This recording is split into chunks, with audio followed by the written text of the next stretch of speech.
La rubrica Friuli Lavoro è offerta da MAV, Men at Work.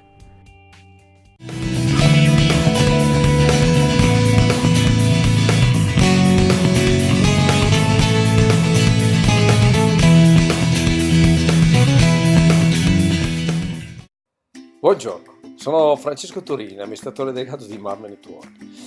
In questo breve video vorrei rispondere alla seguente domanda.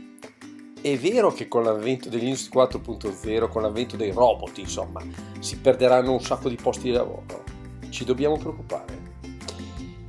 Allora, risposta secca. Non è vero che nel medio periodo si perderanno tutti questi posti di lavoro. Allora siamo tranquilli? Niente di cui preoccuparsi? Purtroppo no. Cerco di spiegare quello che penso considerando un periodo storico, la prima rivoluzione industriale.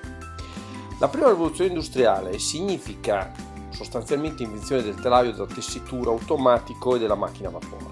Parte nel 1780 in Inghilterra e la si fa terminare circa 140 anni. Che cosa che ci interessa? L'invenzione di questo telaio della macchina a vapore fa sì che la produzione di cotone fatta da circa 780 persone possa essere fatta 100 anni dopo da una persona sola. Il lavoro di 780 fatta da uno solo. Ci ricorda qualcosa, vero?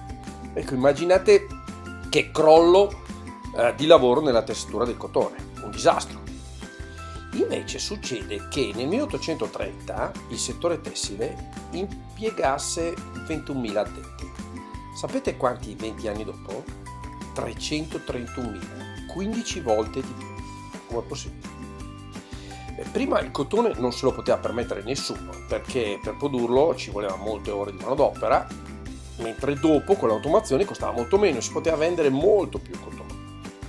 E quindi sì, meno persone a tessere, ma molte più persone in magazzino, alle vendite, in amministrazione e così via. Ecco, questo penso che succederà con l'avvento della robotica, dell'Industria 4.0. Si ridurranno lavori che verranno svolti dai robot, ma ne nasceranno di nuovi. Quindi nessun problema? Non c'è da preoccuparci?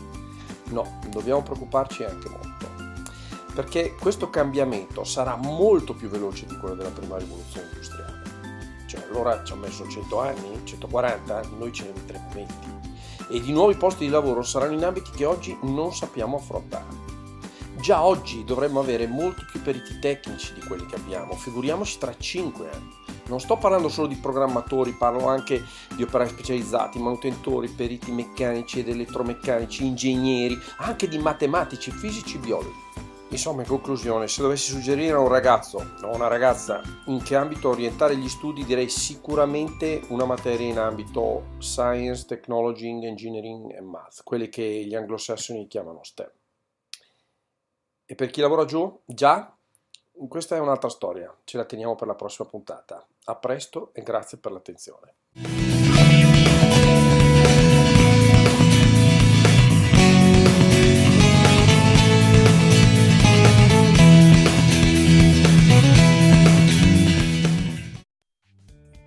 La rubrica Friuli Lavoro è stata offerta da MAV, Men at Work.